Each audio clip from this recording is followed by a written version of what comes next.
Hi, everyone. Why it's so quiet in here? I think it's at the screen, virtual open, seeing the numbers of persons rising up. Just to make you aware, before we start and introduce ourselves, we just give it a couple of minutes to see you all joining us on our virtual open day for the MA Art business at the Courtauld, and you can figure out who is who. The opening slide, see and yeah, make sense of things. And we're going to get back to you just in a couple of minutes.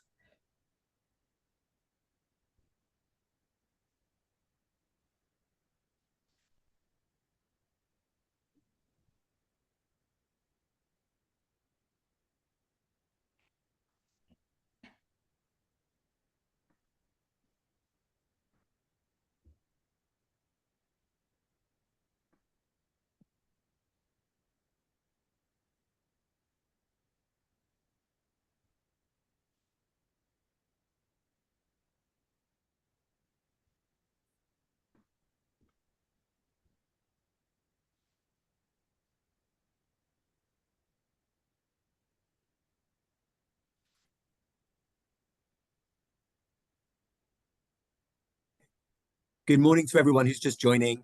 I'm Tom, and we will start shortly talking to you about the new MA in Art and Business. Thank you so much for registering for this session, and we're really looking forward to talking to you about the new course. As I say, I'm Tom Stammers. Stephanie will introduce herself in a moment, but we're also joined today by Alex Hawkins, who's the head of admissions here at the Courtauld.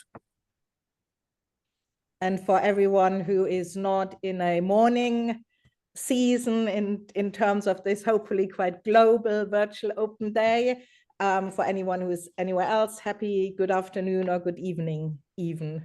And it's great to have you all here. Absolutely.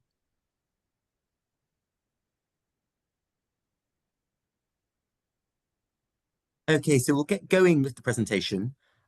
Just to say a little bit what we'll do, we'll outline the course. We'll talk a little bit about why you might want to come to the Courtauld in general. We'll then talk about the specific new MA in Art and Business. Alex will then talk broadly about the admissions procedure, and then there'll be a chance at the end for a Q&A. So please put any questions you have about the course in the Q&A, and we will respond to those at the end of the session. If anything strikes you afterwards, please do get in touch with us by email. We're always happy to talk to potential applicants. Great, so I'll start just saying very broadly, the big question, I guess, why the Courtauld and some of the things that make the Courtauld such a fantastic place to study. On this slide, you can see the two campuses that the Courtauld operates on. Obviously, on the left is Somerset House. This is the location of the Courtauld Gallery, which has a kind of really remarkable collection of works of art of all periods, very famous collection of Impressionist and Post-Impressionist work in particular, but it's also where the conservation studios are, and it's where the study labs are when you go and look at collections up close. Whereas on the right, this is the Vernon Square campus, which is where much of the teaching at the Courtauld is going to be delivered in the year ahead, which is just by King's Cross Station. So it's a sort of easy sort of 5-10 minute walk from King's Cross, and actually I think is a fantastic building to teach in too. And which is where I'm, by the way, obviously I'm Stephanie Diekfors, one of the other co-course convener, together with Tom, and I'm currently on site at the campus. This is why you see those horribly bright lights behind me. Maybe I should then move on and talk a little bit for anybody who doesn't know what the Courtauld is. Really super briefly, our website is amazing. If there's anything you don't know about the Courtauld and you want to find out, please do look on the website, do more research. We have also a very active Instagram account, other social media account, LinkedIn pages, you name it, where we try to be everywhere. I guess and both Tom and I, I'm a Courtauld. Tom and I have both been recently recruited to run this new MA program. So we're still also learning, but already have experienced firsthand sort of the very special elements about the Courtauld, which is that it's one of the largest specialized art history colleges, universities in the world. It really teaches art history to today in a great breadth and really depth with an unrivaled research outlook. And I think what is really fascinating is that everyone's teaching is really informed by research. And that means that we're also one of the world leading research colleges in the realm of art history. And as Tom already mentioned, having the Courtauld galleries as teaching collections, as something you have access to all the time, is really quite a unique feature, which will also make a lot of use for our course. In addition to the teaching that goes on at Vernon Square, another feature of the Courtauld is a very rich events program, which is organised by the Research Forum, which is also at Vernon Square, where there are talks and seminars and events going on all the time, sort of showcasing cutting edge research. It's also actually a very lively student body. There are lots of student societies and chances to get involved. One other aspect in recent years, the Courtauld has created a new strategic partnership with King's College London. We'll in a minute talk about what that means for the MA in Art and Business in particular, but it's worth saying in general that because of this strategic partnership, Courtauld students gain access to King's really remarkable facilities, which includes the libraries, of course, but also medical services and chaplaincy, but also there's a real chance to engage with students in their own societies at King's as well. So actually you'll meet students from lots of different backgrounds with lots of different interests. And it's a fantastic kind of community that's being built up. And it's probably just worth saying that because it's not on our campus slide, that the campuses of King's College London are just next to Somerset House on the Strand, including the business faculty, about which we say more in a second. So you're really, with all the teaching that takes place anywhere, all the facilities you can access, you're really at the heart of London and of cultural London. So as Stephanie said, she and I have recently joined the Courtauld in order to put together this MA in Art and Business that we will be teaching with King's Business School. And it's one of the new programs that's being offered within the kind of postgraduate offer here at the Courtauld, including the new MA in Curating and the new MA in the Contemporary Art and Moving Image. So it's an exciting time of innovation, I think, in terms of the Courtauld's teaching and research profile. So let's briefly say a little bit about who we are and talk specifically now about the new MA. So I'm Tom Stammers. I'm a cultural historian. I have a kind of specialism historically in 19th century France and the sort of impact of the French Revolution on the Parisian art market in the 19th century. I've also done a lot of work on historic houses. I've been thinking recently about Jewish art dealers and their history in the 19th and 20th century. And in addition to doing academic research, I also collaborate quite regularly with heritage institutions and museums, and I write about art for magazines and journals as well. And as you can gather, I'm Stephanie Diekfors. I'm an art historian by training, but I've did a long detour by working commercially in the art market, actually. So while I have an MA from the Courtauld in Renaissance Florentine art, I think my professional and subsequently also my research career has been in contemporary art and contemporary art markets. I've worked for over 15 years in commercial galleries, art fairs, and auction houses, and I also work as an art market journalist. I've recently been teaching, or not recently, I stopped in 2021 being course leader for an art market and appraisal degree at Kingston School of Art. So yes, and I'm very excited to be building and running this new course with Tom. And just to introduce an absentee, really crucial person for this course, this is our colleague Dirk vom Leem, who is professor of organization and practice, so a sociologist at King's Business School, who is responsible for the team at the business school, who will be teaching you the business basics on the course.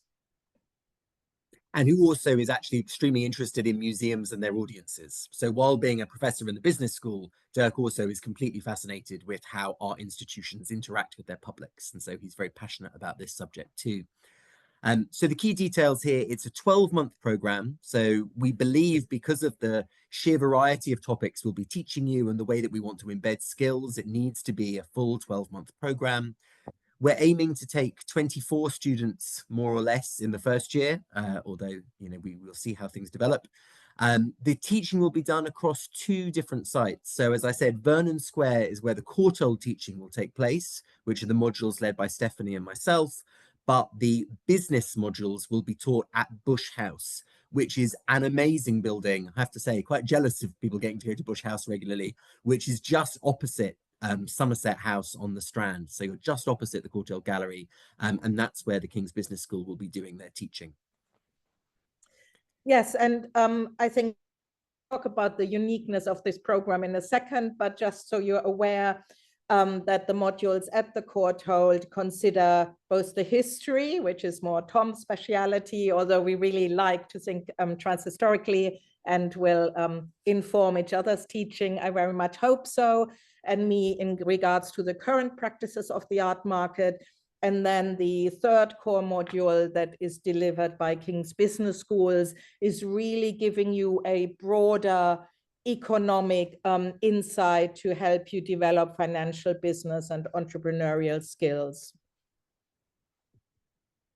So what are we looking for?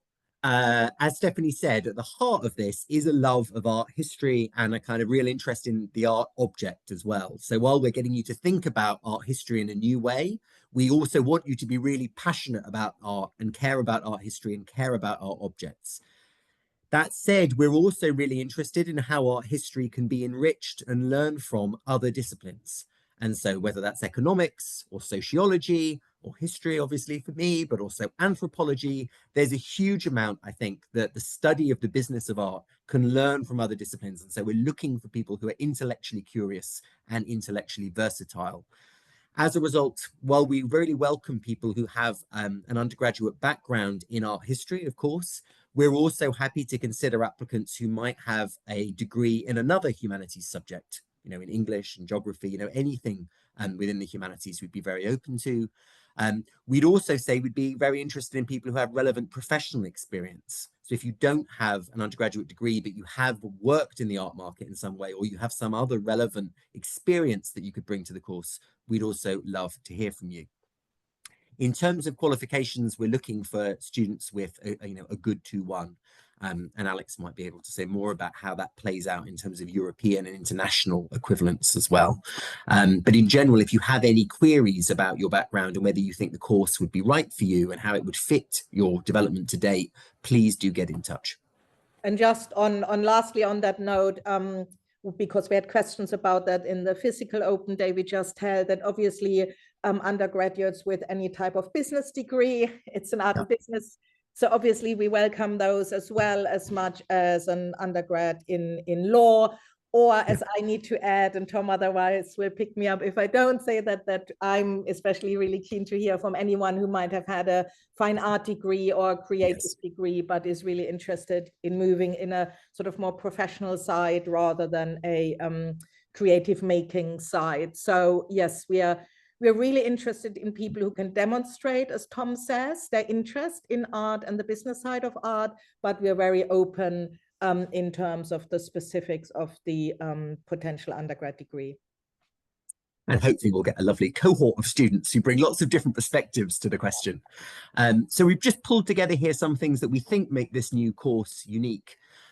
One of them, starting number 1, as Stephanie said, is this mix of the historical and the contemporary. I mean, and that reflects both our own intellectual passions and our excitement to work together, but also because we want you to read the present through the past and the past through the present, to sort of think about how the art market that we see all around us emerged, where the institutions came from, and also think about how contemporary questions can help us approach the past differently. So although you'll be studying these as separate modules, we're really interested in you thinking conceptually about the links between the two. And in order to do so, we will focus our teaching on seminar style forums, discussions, questions, and we are very lucky here at the Courtauld to have a very active alumni group of art historians, of whom many work in the art market, and even if they work in institutions as curators, a lot of them have a keen interest in the market. Many are still in London or nearby and are accessible to us. So we will ensure that you are regularly exposed to people working in the industries, having guest sessions, doing regular trips to the London art market, and also further national and international visits. Third feature we'd flag up is the remarkable collections that we mentioned earlier at Somerset House, but I think for this course can be used in a really exciting new way. We really want students to think about the market histories behind some of the works of art that are now at the Courtauld. You know, how did they come to London? What can studying them physically and close up tell us about how they changed hands, about the different values that were attached to them, about how dealers adapted them for different clients? This is a really exciting moment, I think, for us to look at particular works of art together and think about how market history is embedded in the exceptional collections of the Courtauld. But also hopefully being able to access the storage areas, giving you some hands-on experience, letting you, handle works, hopefully, look at different editions of prints or drawings and think about why might be one more valuable than the other. I mean, it's really using the collection also as a hands-on teaching collection. As we said before, the art history that's taught by Stephanie and myself, or the kind of art history modules, will be complemented by the business of art module, which is going to be taught from within King's College London. And that has particular components within it. All of the people who are teaching on it are experts in these particular areas. So whether that's finance, whether that's marketing, whether it's entrepreneurship. And actually, it's great that the King's colleagues are also people who are interested in the creative industries and the art market more broadly. And so they'll be teaching sort of specific business skills, but also be able to draw on their research interest in the creative economy. So we think that's going to be a very attractive combination of elements. And the last point sort of echoes what Stephanie said earlier, that this is a course that also wants to think about your professional development into the art market after you graduate. And so there will be a real chance for you to learn from external specialists, to kind of take advantage of mentoring opportunities, and think about how the alumni network at the Courtauld can really help you transition into the next phase of your career. And one last point, I mean, we keep adding unique points of our course sort of on a daily basis, but while we understand that probably the majority who is thinking of doing this course is doing it maybe for vocational purposes and wants to go straight to hopefully working in the art market, wherever that might be, but also to say that obviously we can and we're really keen to facilitate anybody who wants to do further postgraduate research and move on maybe from an MA into a PhD program. So just to say that we take research very seriously, and we would also be supporting very professional careers, skills, and support on one hand, but of course also anyone who sees a long-term engagement with the Courtauld, at least for a few years to come. Wonderful. So there'll be two core modules taught within, as I say, the Vernon Square campus. I'm teaching a course on the broad histories of the art market, starting in the 17th century and going up to the late 20th century. This is a critical course. It's not just a sort of celebratory course about the expansion of the market. It also wants to think about questions of power, questions of access, who gets excluded, what are the controversies and the frictions in the market. But that will be a kind of broad overview, as I say, covering sort of 3 or 4 centuries. And then I'll be teaching the module on how the contemporary art market plays out. It's obviously not only a market for contemporary art, but also incorporates other areas of old master paintings, drawing, prints, but including also digital art. So we'll be looking at ecologies of the market, understand what drives the market, but also what changes the market is currently undergoing. And then the other third core module, as we said, is the business of art, which is being taught by our colleagues at King's. I've already mentioned some of the components within it, sort of like finance and entrepreneurship, and thinking about audience response and marketing. What's significant, I think, about this module is there's going to be a lot of chance for group work. This is a fantastic opportunity for you to learn how to collaborate with your peers, to work constructively as part of a group. And you'll be working on putting together a kind of business proposal as a group project. And this will be a chance to pitch it, not just to academics, but to people also from the business community as well, and get feedback on that. So it's a very exciting kind of environment to study in, I think. Yeah, and sorry, Stephanie. No, you go ahead. There's also two topic modules. So there's the core modules, which are the three, as I said, and then there are two topic modules, one taught by Stephanie and one by myself. My one is the Napoleonic picture, unsurprisingly, and it's called Collecting in Times of Crisis. And this is thinking about objects with complicated art market histories or kind of contested art market histories, ranging from the French Revolution up to the Holocaust and the end of empire. I really want to think about how various political crises, whether that be war or revolution or exile or criminal activities like smuggling and looting, how have they impacted the art market?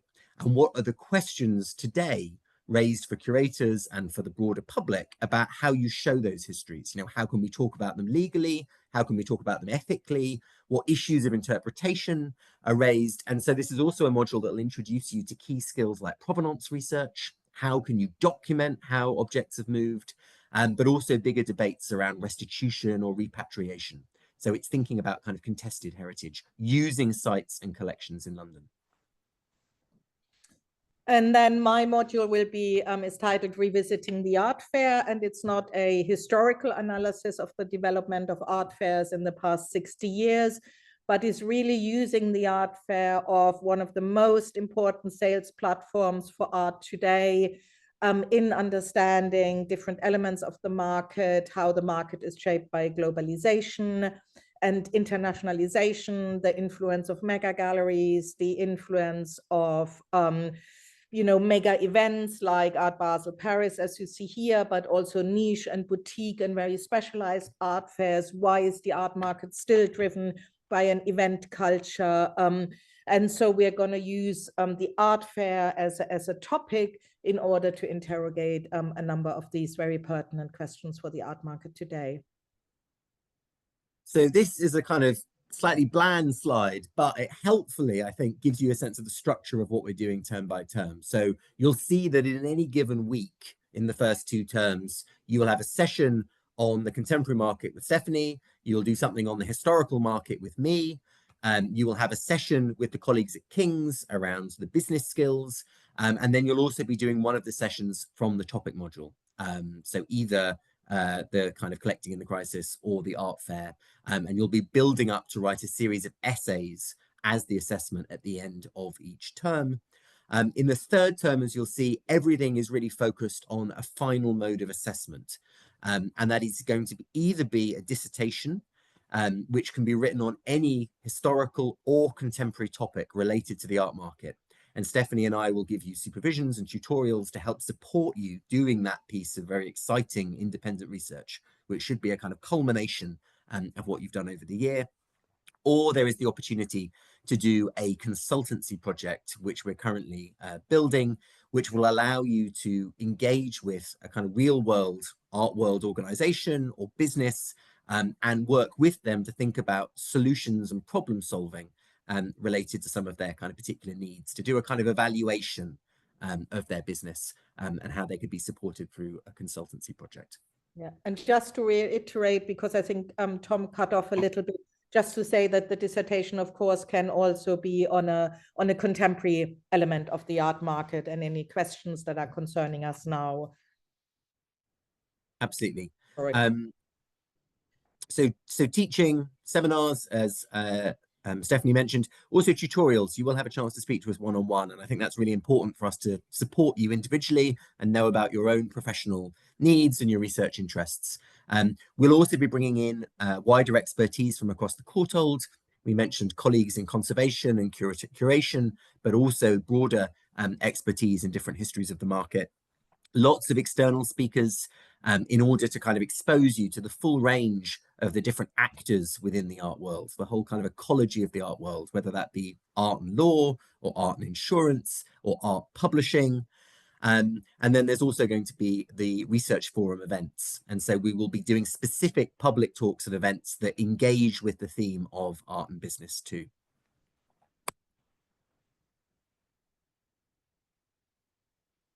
And as Stephanie said, it is very nice to do learning beyond the classroom as well. We like trips. It is very nice to see the art world in action. And so we will be having behind the scenes tours at galleries. We'll go and visit archives and special collections in museums. And Stephanie's particular favorite activity will be going to art fairs too. Yes, and we are hoping to, well, we are not hoping, we are also organizing one international trip, which we're currently still determining. And that will be part of the course fee. So there are no additional funds needed, where we'll be most likely visiting an art fair in Europe, but obviously also ensuring that we visit galleries and institutions at the same time.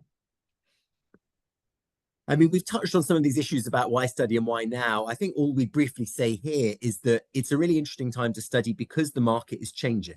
You know, this is a time of real transition and also innovation. You know, thinking about emerging markets, thinking about new digital technologies. You know, it's a fascinating moment to approach those contemporary issues with historical perspective and with a kind of critical theoretical perspective too. We'd also say that the research skills that you will learn through this module are actually a fantastic asset in the art world. Actually, research is incredibly valuable wherever you go in the art world. And we really hope that we can kind of empower you as researchers to become rigorous in how you use evidence and also effective in your communication. And then an element on here is that, of course, the changing art market, this is also mapped in terms of career paths. Of course, we see much more often that people, you know, move from an art business context into an institutional role and vice versa. So that's why we think that also entrepreneurial is important. Not everyone is employed anymore. Lots of people, again, move from employment into self-employed modes of work, or set up their own companies, or transition, you know, from having been setting up a digital platform for maybe paper conservation online, etc. So there's so many opportunity, and innovation really lies in a lot of self-motivated new enterprises. So we really want to forefront that in the course. We're very keen for you to hear from people who've recently graduated from the Courtauld, and they can tell you about how they've negotiated the world beyond. But it's also worth saying that on a more starry level, some Courtauld alumni have become extremely influential and important figures in the art world recently. You know, Nora Horowitz, who is the head of Art Basel, Beth Greenacre, who actually is the chair of the alumni at the Courtauld and has been a very successful art advisor. And Daniel McLean, who is a kind of leading art lawyer and involved in the Luna Luna project. So we will be drawing on kind of expertise at lots of different levels in order to help you see the kind of art world and the art market in the round. Quick final couple of slides before we pass over to Alex to tell you a little bit about the process of applying. Obviously, we've talked about the specific skills to the course. It's worth thinking about actually by studying at the Courtauld, we're also equipping you with transferable skills that you could use in many different fields. You know, the ability to read effectively, to learn how to synthesize and assimilate material, the ability to present your ideas effectively, to get confident in speaking to different audiences and know how to make your research relevant to the people who are listening. And in particular, some of these interpersonal skills, working in groups, learning to kind of work productively with your peers, I think is really valuable. Courtauld also has a dedicated careers service, which, you know, will absolutely help prepare you for future opportunities that you want to pursue, and can also connect you to employer and industry events. And then it has a very large alumni network as well. And that will give you access to the different events that are being organized for the network. But also, you know, will give you support for up to 2 years after you graduate to help kind of think about your transition, you know, beyond graduation. And Stephanie mentioned before the pleasures of doing a PhD, which weirdly I do believe in. I think it's a fantastic world being a researcher. If you choose to do any other courses at the Courtauld, having been an alum, you will always receive a 10% discount on any further study that you do. At which point, shall I hand over to Alex to say a little bit about the application process? Great, thank you very much. So we've heard in great detail about why you might consider this fantastic program. I'll touch upon how you actually get your application in and some of the practicalities of that. So if we go to my first slide. The application process opened a few weeks ago, so we have a new integrated application form which allows you to apply to up to 2 programs. So for example, you could apply to the MA Art and Business program and one of the other postgraduate programs that we have at the Courtauld. The deadline for MA Art and Business, and indeed many of the other programs, is the 20th of January 2025. The how to apply page goes into the specifics of some of the other programs, and there are a few variations in the deadline, so do check that. But the advice, certainly, I would say, is the 20th of January for the MA Art and Business, also for funding, which I'll touch upon later.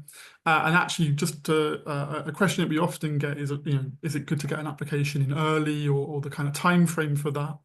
Certainly, the 20th of January is kind of the equal consideration deadline. So if you apply by that date, you'll be considered alongside all the other applications. It's good to get it in a week or so before, just to get your references a chance to get the references in. So everything's in time, and that can sometimes help. Go to my next slide, is the entry requirements. This was touched upon a little earlier. As I say, a good 2-1 in an undergraduate degree. However, what I'll re-emphasize is the flexibility that we'll be looking at, certainly for this program, with other forms of academic and other relevant professional experience. Equivalencies for overseas qualifications, obviously very varied and can be very specific, but also people who are applying who may have been out of education for a number of years, it starts to become less translatable to contemporary entry requirements. So my team are very happy to go through on a case-by-case basis with any questions you have on international equivalencies or qualifications from a number of years ago.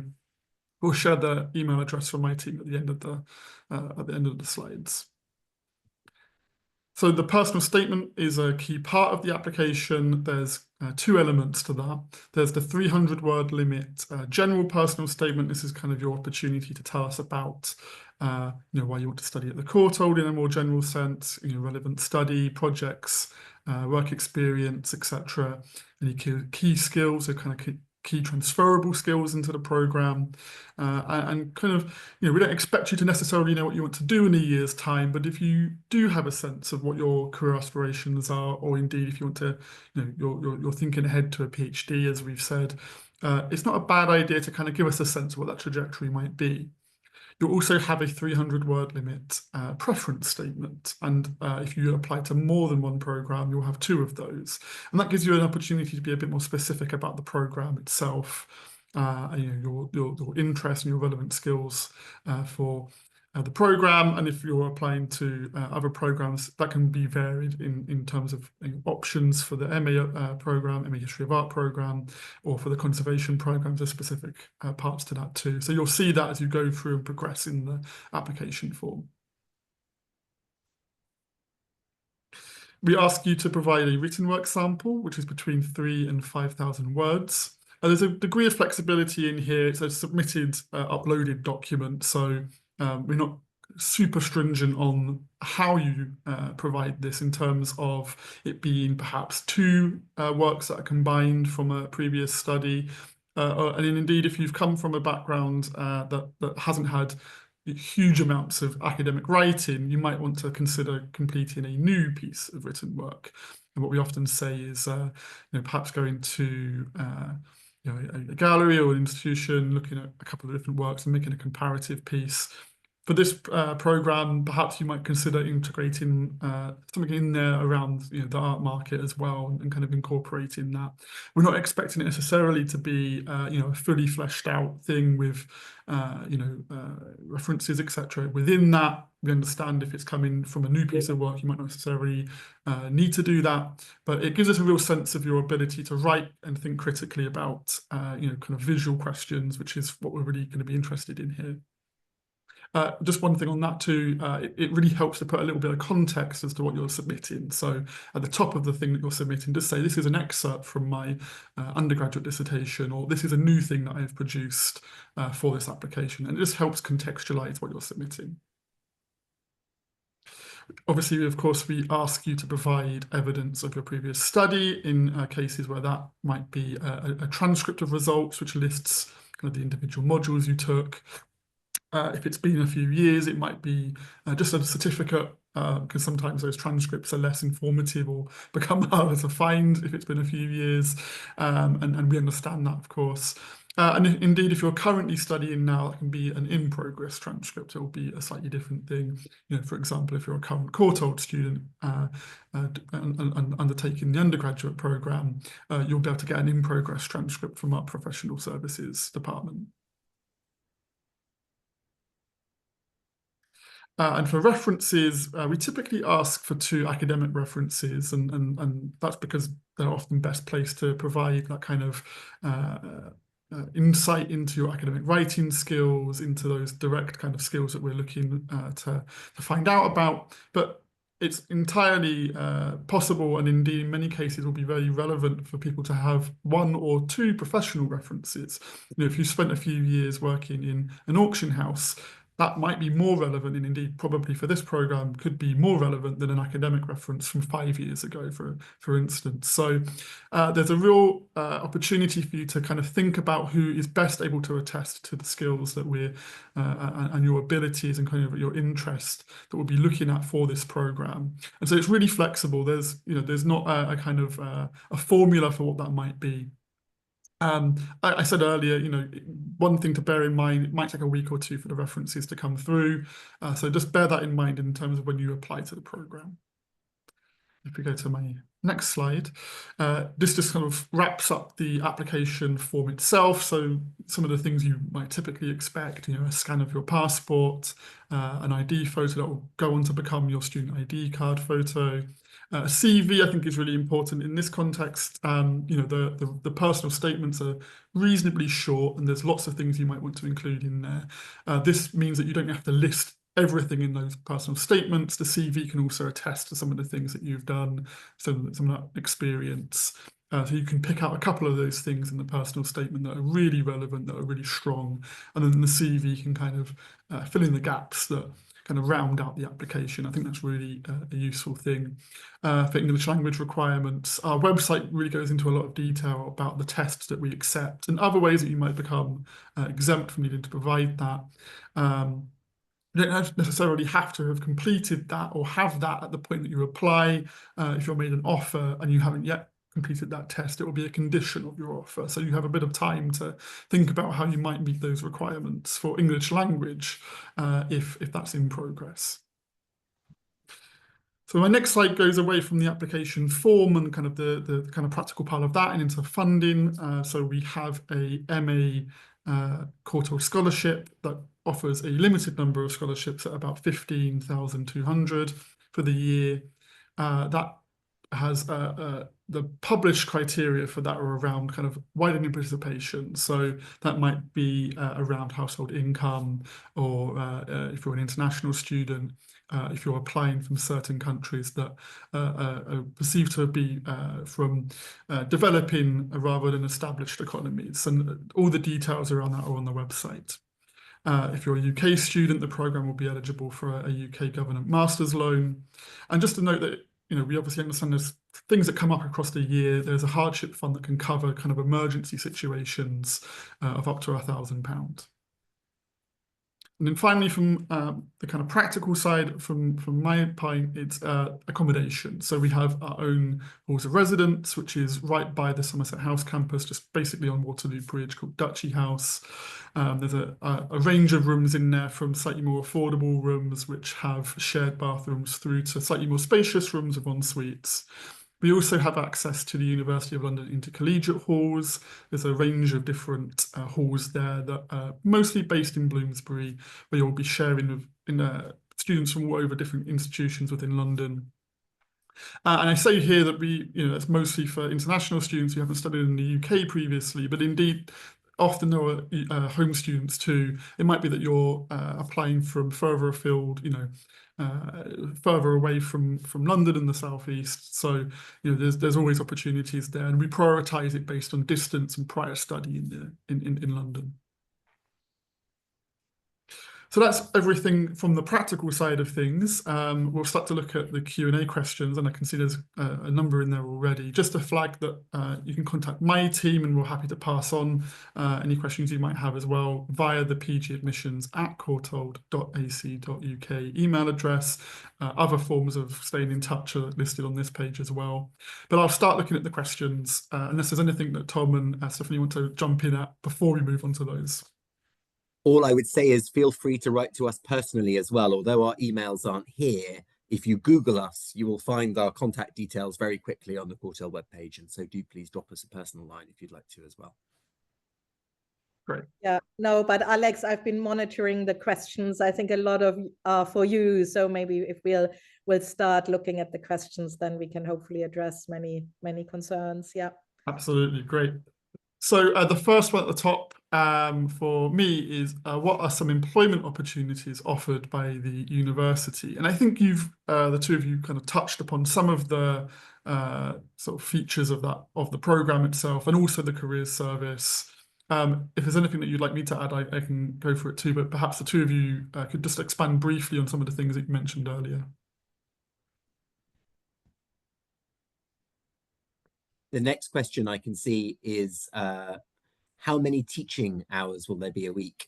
In the first 2 terms, as that sort of ugly blue slide suggested, you're going to be having at least, now is it 8 hours? I mean, I'm looking to Stephanie here because it's 2 hours of understanding art markets, 2 hours of history, 2 hours of the King's business methods, and then 2 hours of the topic module. And I should say that that's the baseline. And then in addition, there may well be extra talks or visits going on in the research forum. So you're looking at a minimum of 8 hours a week in the first 2 terms. Obviously, in the 3rd term, we're trying to prepare you to do more independent study. And so there isn't kind of formal teaching, but there will be a real opportunity for you to meet with us and to kind of draw on other kind of methods classes in order to prepare you to do a piece of independent work. Yeah, no, I would say the same. And obviously, if there is more than the 8 hours, that will be scheduled well in advance. So in case you have work and other obligations, carrying obligation, whatever it might be, so that you know, it's not ad hoc that we request more attendance, but that will be planned out carefully, but at least 8 hours, yeah. Alex, do you want to answer the math question? Yeah, so it's the question is there a mathematics requirement for admissions? Unless the two of you have a different view of this, there isn't, no. So the entry requirement is just, as I say, typically it's going to be a good 2-1, which we usually view to be around a 65%, but there's flexibility. It's part of the one of the benefits of us being a small specialist institution is that we have a bit of time to really look at every application in detail. So there's not a specific mathematics requirement. And indeed, if you have any questions around anything, just to re-emphasize that, if you have any questions about yourself as an applicant and the qualifications or the experience that you bring, my team are very happy to look at that and kind of guide you and discuss that with Tom and Stephanie as well if needed. Right.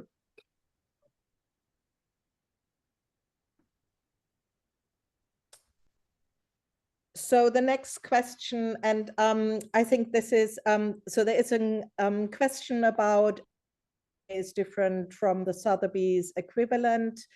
I think we've given you lots of pointers, what we believe makes this course very unique, being based in a specialized art history, research-driven institutions, incorporating both historical, contemporary aspects of the market, working with research active faculty, and the partnership with King's Business. But I think everybody should make their own decisions how they want to engage with the study of art and business, and therefore make really well-informed decisions on where they want to go.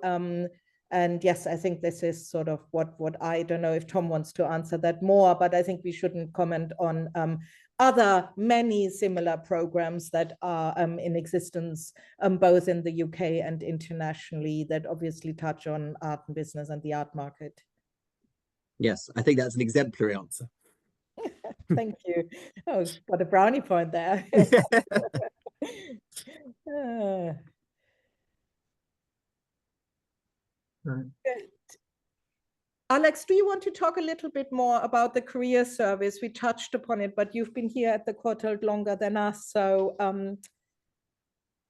Absolutely, yeah. So the career service, from kind of outside of what will be kind of integrated with the program to a certain extent itself, they offer a range of things from kind of interview practice through to kind of CV guidance and advice through to a whole host of events. They have this kind of I wouldn't say a kind of heavy load course, but a course that runs through the year that you can attend. And if you attend a certain number of those events, you kind of get a certificate at the end of it from the careers service. So they the structure of it, it's a career service that is provided by an external provider, but they're based here at the Courtauld and they really know about us and the subject, and I'm sure there'll also be developing kind of program specific content and guidance alongside yourselves across the next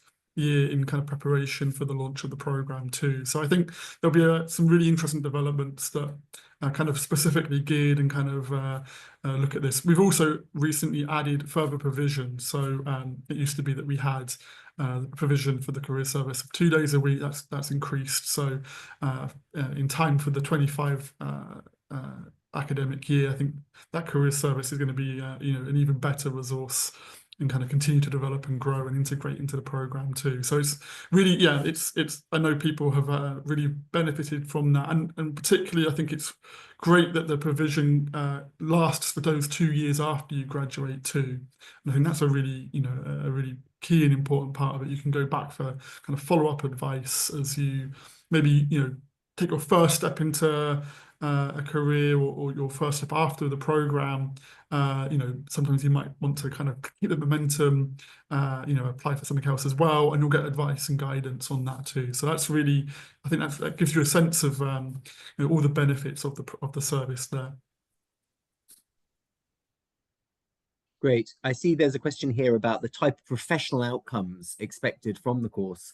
I would sort of reiterate what Stephanie was saying, which is that actually one of those professional outcomes might be research as well, should you wish to continue in that path. But what we're designing the course to do is to actually give you a window onto lots of different careers within the art world. So yes, auction houses and commercial galleries, but also we'll be bringing in art advisors, people who are now working independently with collectors to help build collections. We might have talks from art publishers. We will have people who come from an art insurance background. We really want you to understand the kind of creative economy and sort of allow you to meet with people who work in those fields, and as a result start conversations with them so you can think about how you might want to develop the next phase of your career by learning from people who are already in that industry. So I think we've got quite a broad sense of what professional pathways might come out of the course.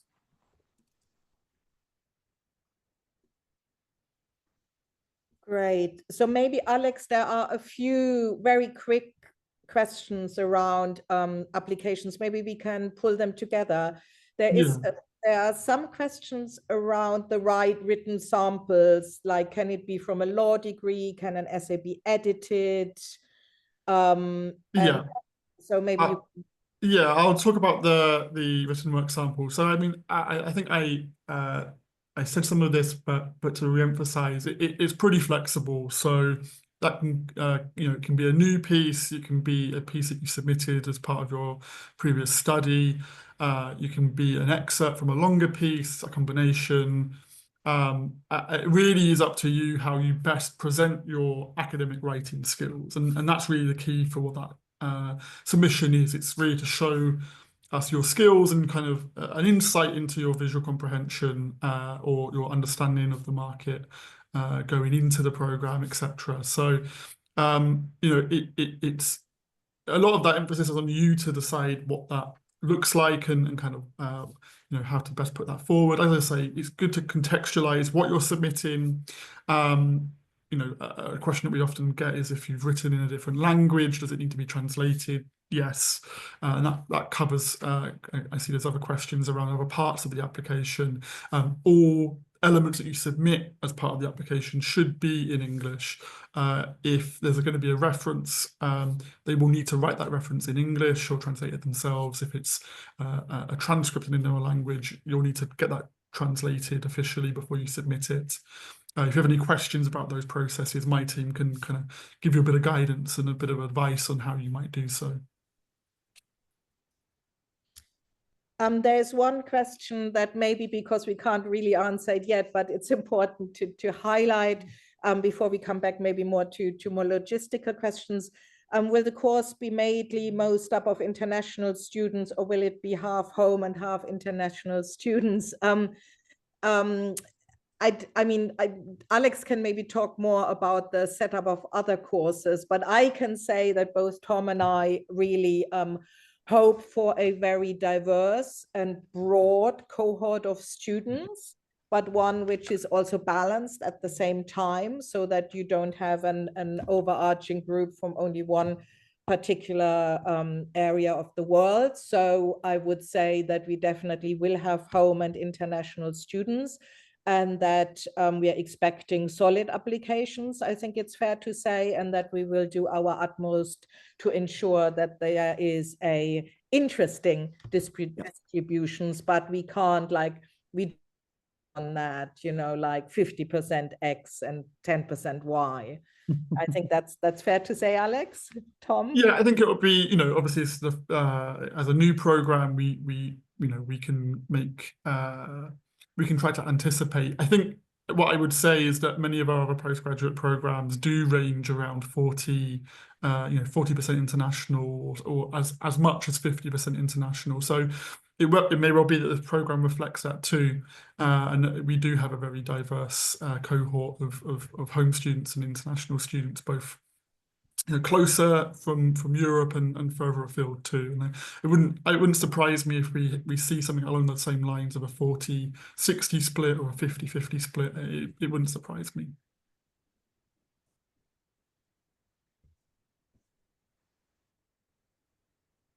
So then maybe one question interesting for everyone, and some others maybe we can type out or cover. But when will applicants hear the result of the applications? I mean, we are obviously looking at that whenever we get them in our inbox, and both Tom and I will evaluate applications together. But Alex, how does that look pragmatically? So I think what we will anticipate is that so your application will be submitted on January the 20th. My team then have a bit of time to just review those for the completeness, just chase anything that's missing in the actual application itself, look at some of the basic requirements, etc. Then we pass that on to yourselves, and through February will be kind of the review period. And indeed, it may well be that we make those, some of those offers in February, and certainly I would anticipate that most of those decisions would be reached by certainly no later than the end of March, and that would be the absolute latest that decisions would go out. As part of this kind of integrated application form that we have now, where people can apply for multiple programs, that is a factor too. So it might well be that you apply to this program, and it being we anticipate a competitive program, it might be that you're considered for other programs too, and we're looking at kind of our postgraduate programs in quite a holistic way, and it might be that you have strengths that might be kind of interesting for other programs too. There's an element there where there's a lot of different opportunities to be reviewed across our postgraduate offer here, and that means that it probably, as I say, February. Some of those decisions might be in March, but that's roughly when you might expect to hear back. There's a question here about professional references and sort of how long we would expect references to be in order to warn the referees, and what guidelines we might have. I mean, Alex, I don't know whether there's anything specific you'd say. I would expect about 500 words probably as the minimum for what a reference should be. just to give a sense, not just that you attended a course, but also that the referee can then speak to some of your interests, your qualities, what you brought to a particular role or a particular course. It doesn't need to necessarily rehearse a transcript. It doesn't obviously need to duplicate what you've achieved academically. What it needs to do is tell us about why you are a kind of very eligible candidate to do further study, you know, what you bring to work, some of the kind of personal qualities you bring, but also some of your academic interests. But I would have thought about 500 words is the minimum for a reference. Really? That's perfect, exactly. Stephanie's looking surprised. Obviously, there's massive international variation in this. I think 2 paragraphs is probably yeah. I think for professional reference, I mean, I think it might be, if it's pertinent and it's shorter, then that's also okay. Yes. Yeah, there's a lot. I mean, we see this a lot. There's a lot of variation from different countries and different, you know, different kinds of. Even within the different spheres of the art world, they can vary quite a lot. It's not super strict in terms of that. Yeah. Obviously, it needs to. It's really more important in terms of what it really says. And if it's really short and doesn't really give us any indication about who you are as an applicant, it's less useful. And certainly the most, you know, if I think about some of the most terse professional references that we can get, it can just say, in some cases, that you worked at a place for a number of years. We need a bit more than that. So that gives you a kind of idea of the absolute minimum kind of professional reference. We're going to need to tease out a little bit more information about you to make that a bit more useful. Otherwise, it's not as useful. It kind of just mirrors what the CV says in that case. Yeah. But also, just to reiterate, we do not expect a professional reference. Obviously, only academic references are absolutely suitable. So we don't want to get the balance wrong. It's only an alternative. There are more questions around international, both entry requirement in terms of languages, if someone is doing already a BA, but also if international students can work part-time. I don't know if there's a quick answer to either of those, Alex. Sure. So, I mean, in terms of, so I see there's a question about international students and visas. So, for example, with a study visa, there's often a kind of an allowance to work alongside that. Don't take this as necessarily exactly what it might be, because it also can sometimes weirdly vary, and there can be a whole host of reasons for that. It's usually typically, I think, 20 hours a week, and but the actual kind of amount you might be given could change for a whole host of reasons, and that's really defined at the point where you're able to get your visa. That gives you a sense of that, and certainly we're able to support visa applications for the program, and more information about that, the timings and the process, and what that really looks like. That's all available on our website in a lot more detail. Similarly, there's a question around the UK Masters loan and whether or not that covers monthly expenses or fees, the exact amount that you're able to access, and some of the details about that. Actually, the eligibility for that too, depending if you're, a UK citizen or an EU citizen who's been in the UK and has settled, all those kind of more granular details. I would say that you should look at our website and also the government website in that instance. They already have a lot of thorough information about whether or not you're eligible and exactly how much you'll be able to borrow. It's quite different to an undergraduate loan where the money goes to the institution in the first instance, and we kind of proceed over some of that. A master's loan, the kind of onus is flipped, and that goes to you in the first instance in most cases. So there's a bit of a difference there, but I'd recommend reading about the guidance and the eligibility criteria in a bit more detail. And have we had any sponsored students at the Courtauld in the past, employment funded students? It's sort of, yes. That's a really good question. To a certain extent, yes, we've had people who come with external sources of funding, and that can sometimes be through an employer who has kind of arranged for this as a professional development experience. I anticipate that it might become more common, certainly with this program, where it has this much more vocational aspect to it, alongside some of the other new programs too. So I think we'd be able to look at the details of that, and my team would be very happy. So my team also covers fees and funding, and we're more than happy to look at that and kind of help. Certainly, where there's really positive opportunities like that, we'd be our institute is to really try and help and make that happen where possible. Great. There's a question here, Alex, about whether somebody who hasn't yet obtained their bachelor's would, and is actually only graduating in September, whether they would still be eligible to apply for the course. Yes, so that's always a really good question, and particularly where programs can sometimes rub up against each other in that kind of way. So it's different if your program is completing before the summer, as opposed to September. We're usually able to accommodate that. It gets a little, I'll be honest, if there's anticipated issues around it, or it goes into late September, it can get a little interesting. So it's just always better, if you know that's the case, just let us know in part of the application or indeed at the offer phase, and we're able to kind of work around how that might look. You'll get a conditional offer if you're made an offer, and the condition will be on meeting the entry requirement. And if that has to happen in September, then that's okay. And we work out around kind of temporary enrollment that then becomes a full enrollment once we get everything ratified. I will say just on that note, though, that if you're an international student who needs a visa, that's another kind of layer of complication in there.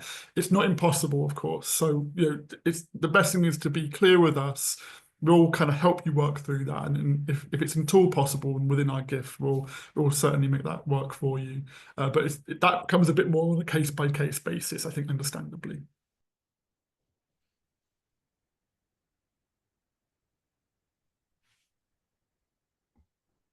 There's an interesting question about how many applicants we're expecting to have, which, of course, as a new course, is hard to answer. I would say we've both been very excited by the level of interest and the enthusiasm for the course, which is great. And I also hope that, when we're making our selection about the course, we may also do interviews, in order to kind of work with a pool of applicants. But at the moment, I guess it's hard to say, and we're aiming initially for there to be 24 students in the first cohort.